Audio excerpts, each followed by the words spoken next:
ॐ तव कथामृतं तप्तजीवनं कविभिडीडितं कल्मषापहं श्रवणमङ्गलं श्रीमदाततं भुवि गृह्णन्ति ये भुरिदा जनाः।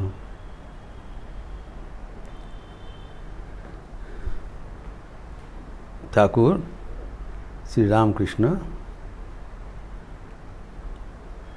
वेदांत चर्चा करते हुए अपूर्व समाधान दे रहे हैं।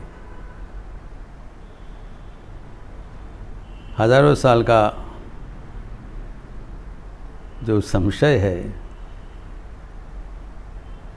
एक दर्शन से दूसरे दर्शन से जो विभेद है, उसका समन्वय, उसका मीमांसा कर दे रहे हैं। एक ही साथ कैसे विपरीत भावनाएं सच हो सकता है, इसका अपूर्व समाधान।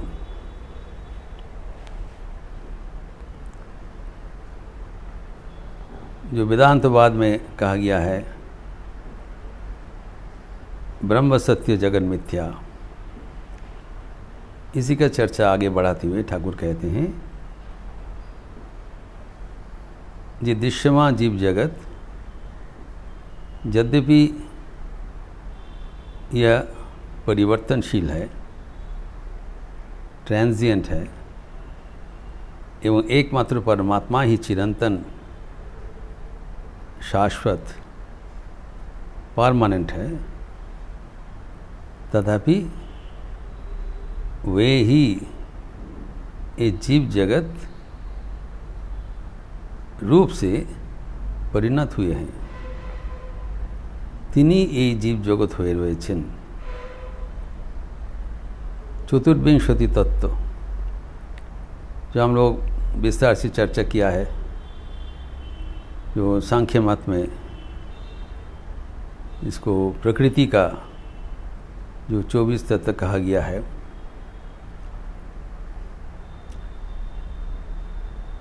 प्रकृति को लेकर 24। प्रकृति आदि है,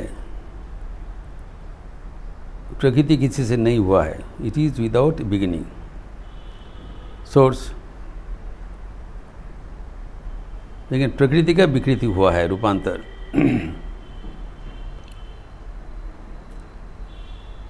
प्रकृति का 7 रूपांतर हुआ है, इसको प्रकृति विकृति कहा लिया है। जो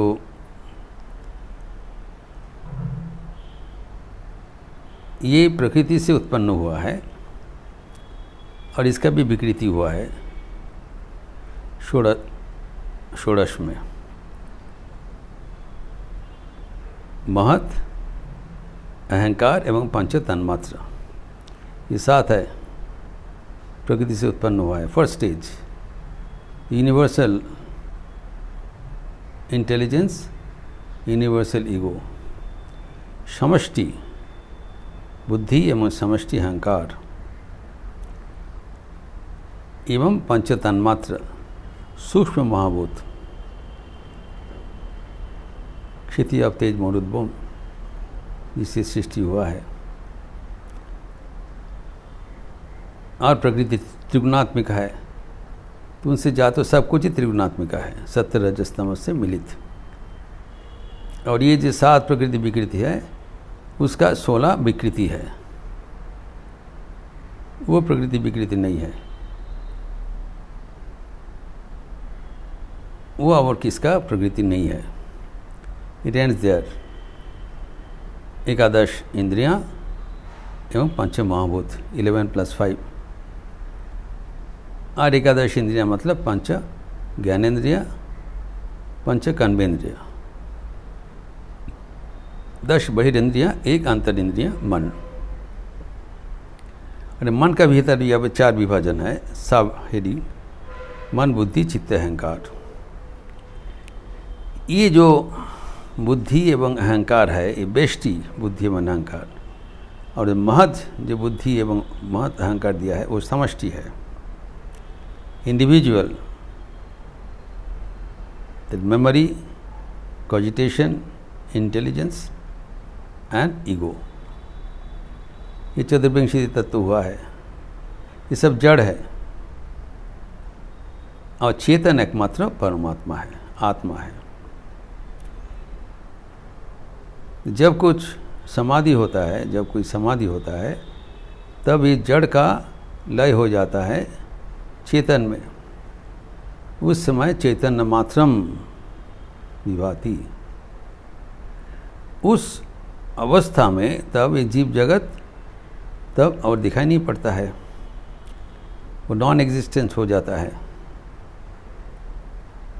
तो उस अवस्था में अगर उन्नीत होने के बाद तब ब्रह्म ही सत्य प्रतिभात होता है, तब जीव जगत नहीं रहता है। उस अवस्था में जो अनुभूति है उसी का व्याख्यान किया है शंकराचार्य, ब्रह्म सत्य जगन मिथ्या जीव ब्रह्म नापरः। लेकिन ठाकुर कहते हैं कि इसका मतलब नहीं है कि जीव जगत नॉन एग्जिस्टिंग हुआ। जब हम लोग रिलेटिव अवस्था में रहेंगे, जीव जगत में हमारा जब अवस्थिति होगा, तब इसको डिनाई करने का कोई उपाय नहीं है। This is important. इसीलिए ठाकुर कहते हैं कि वे जब स्थिर रहता है, जब निष्क्रिय रहता है, तब उनको हम ब्रह्म कहते हैं। और जब वो सृष्टि स्थिति संहार करते हैं, तब उनको शक्ति कहलाता है। ब्रह्म शक्ति मानो एक ही मुद्रा का दो पीठ है, अलग कुछ नहीं है। जब निष्क्रिय है तब ब्रह्म है, जब सक्रिय है तब शक्ति है। उदाहरण दिया, पानी स्थिर रहने से भी पानी है और पानी चलमान रहने से वो भी पानी है। पानी तो है, दोनों विभिन्न रूप है। जो स्थिर रहता है उसके परिप्रेक्षित में जो पानी अस्थिर है उसका मिथ्या नहीं कह लेता हूँ। जब पानी का लहरा होगा वो एक रूप है, जब पानी स्थिर रहेगा वो एक रूप है। इसीलिए ठाकुर एक महत्वपूर्ण बात बताया कि मैं जाने वाला नहीं है, इतना आसान नहीं है।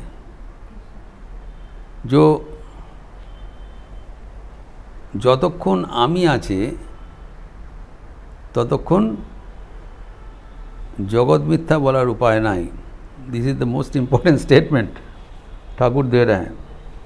जब तक मैंपन है तब तक ये जगत मिथ्या बोलने का कोई अवसर नहीं होगा। कारण जगत मिथ्या कौन बोल रहे हैं, ये प्रश्न होना चाहिए। हु इज टेलिंग जगत मिथ्या? जो बोल रहा है वो भी तो मिथ्या है।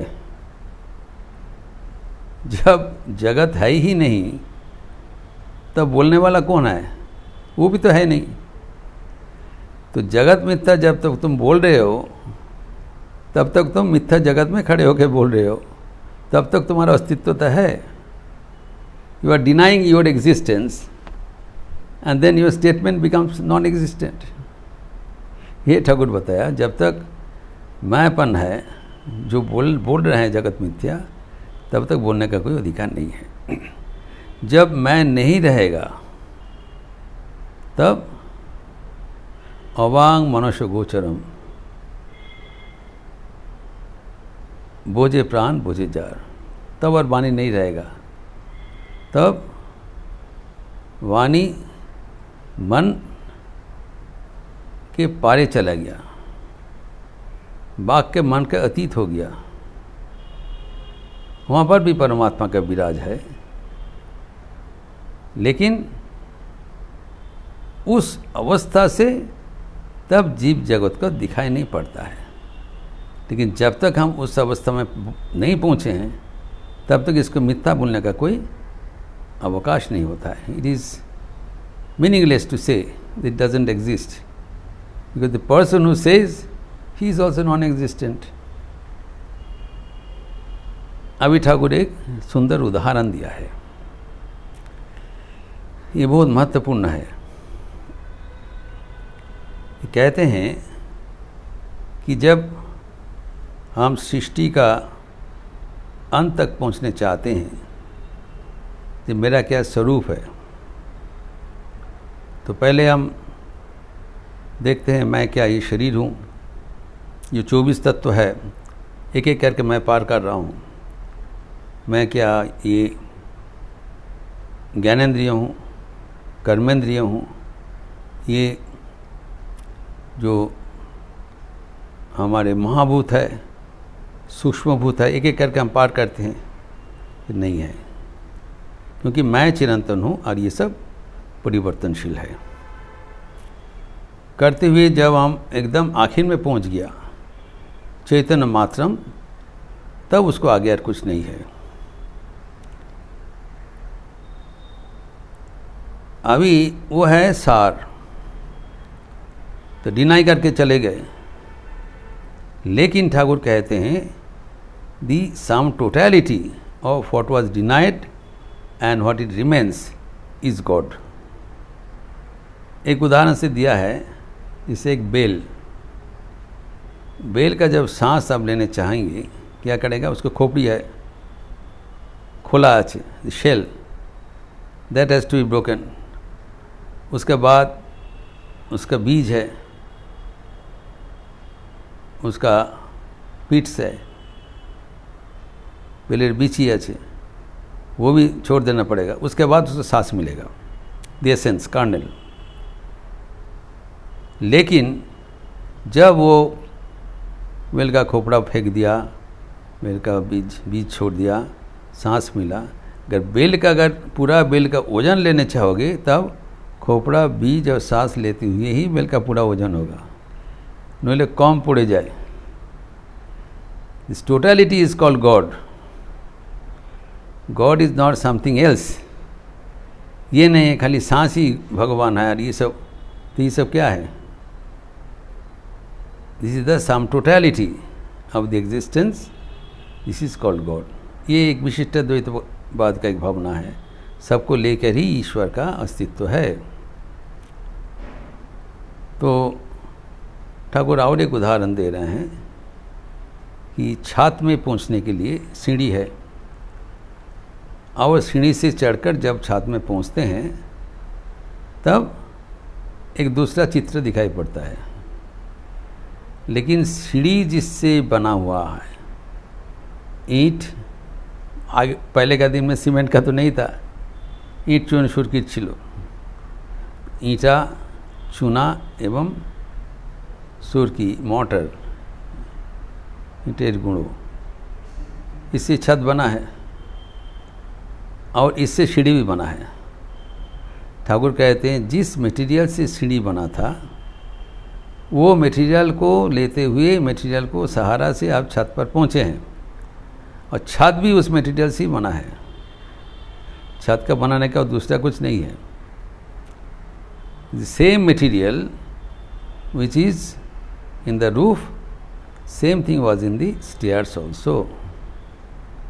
अर्थात भगवान आगे भी थे और अभी भी है। तो ईश्वर को छोड़ के कहीं पर अब नहीं जी सकते हो।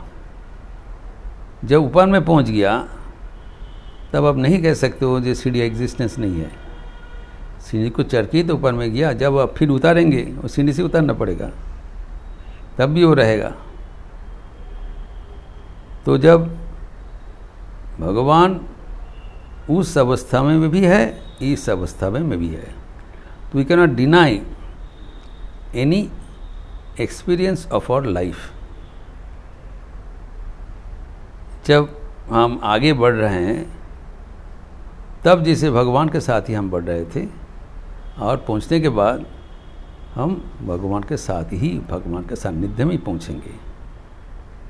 इसके उपरांत ठाकुर ये साकार और निराकार का समन्वय करेंगे। ये बड़ा विरोध है।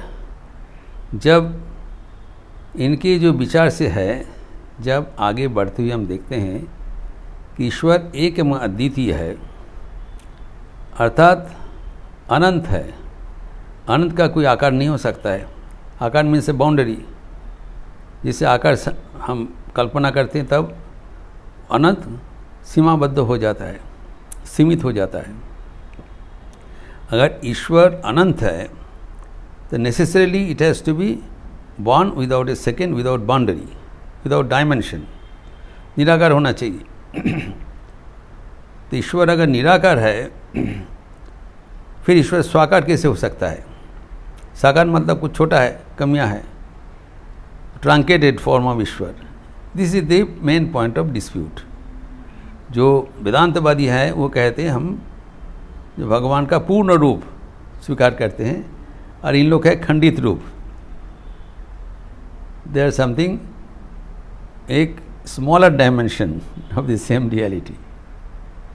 How one infinity can be many with finite boundaries simultaneously। ये कैसे हो सकता है? ठाकुर ये मानते हैं both are equally good, equally valid. ये समन्वय ठाकुर कहते हैं, इसलिए इसको समन्वयाचार्य कहलाता है। इसका विस्तार हम अगले दिन करेंगे। ओम शांति शांति शांति। हरि ओम तत्सत। श्री राम कृष्णार्पणमस्तु। अच्छे रहिए, स्वस्थ रहिए, आनंद में रहिए। नमस्कार।